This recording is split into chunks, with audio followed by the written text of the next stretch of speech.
ongoing criticism of what's going on in China, particularly from the NATO chiefs, and concern about the threat posed by both of those countries. And the threat is not just military, it's not just cyber, it's also coming through rather strange other routes as well, including through our universities. And China's state TV station has been accused now of targeting British university campuses, offering students the chance to win thousands of pounds by becoming pro-Beijing social media influencers.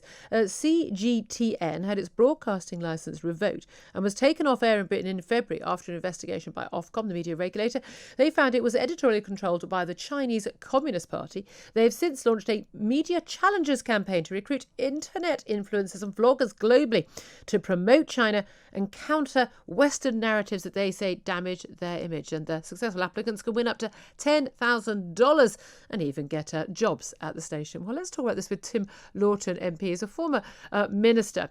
He also recently was facing sanctions from the Chinese government. He and 4 other MPs were accused of spreading lies and disinformation about human rights abuses in Xinjiang of the Uyghur people. Good morning to you, Tim.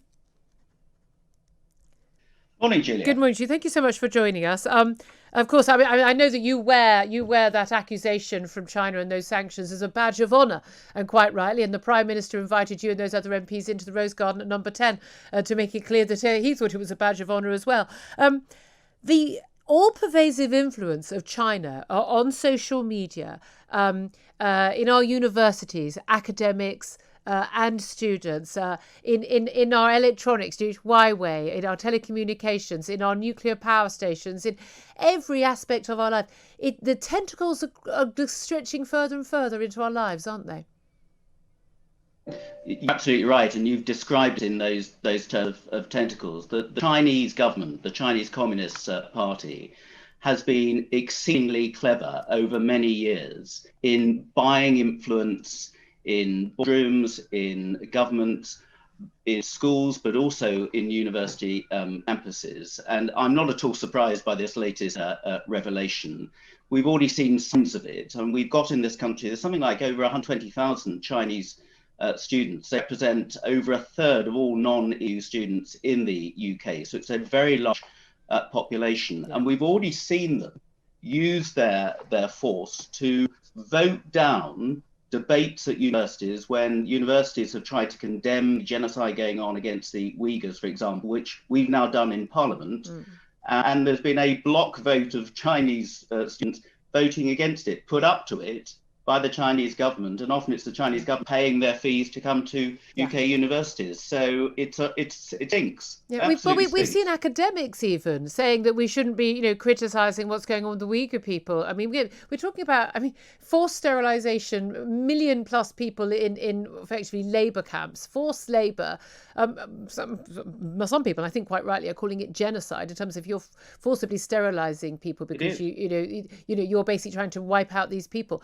And yet, still, the red carpet rolled out on the world stage.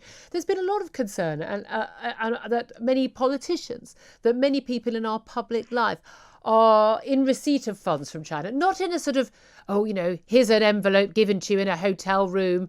You're working for our government, secret agent type stuff. We're not talking about that sort of stuff, but people who just, their research is funded, the institute they run, the charity, the think tank, whatever, is getting huge sums of money from China, and people being just given perks for talking up China and wanting to include China in our economy. There's just real concerns that they are exercising extraordinary power, soft power in this country, in the same way that they are doing with their Belt and Roads plans, where they have basically expanded into 70 of the poorest nations around the world, particularly in Africa, where they are having extraordinary influence.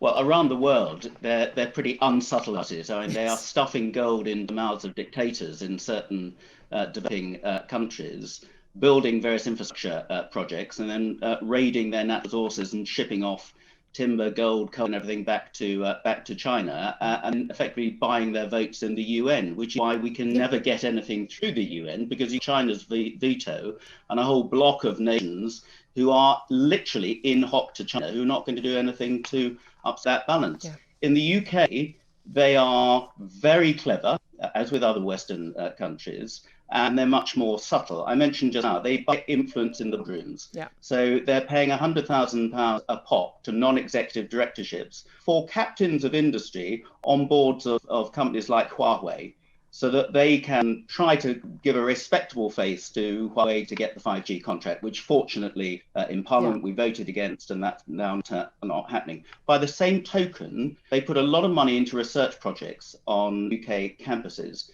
In some cases, sensitive defence projects as well, exposing them to some of our intellectual property as well, which is deeply, deeply worrying. That's why I call it. It's insane. Well, it's nuts. I mean, that's why when we got this genocide vote through, I said this is just the beginning. We need a full-scale audit of the influence that China is wielding in our boardrooms, on our campuses, in our schools, Confucius institutes they portray as an innocuous educational outfit. These are buying influence. They've been the silence of academics. I mean, I despair with our universities, where you've got academics who are speaking up for a government which has been found out to be committing genocide under any UN definition.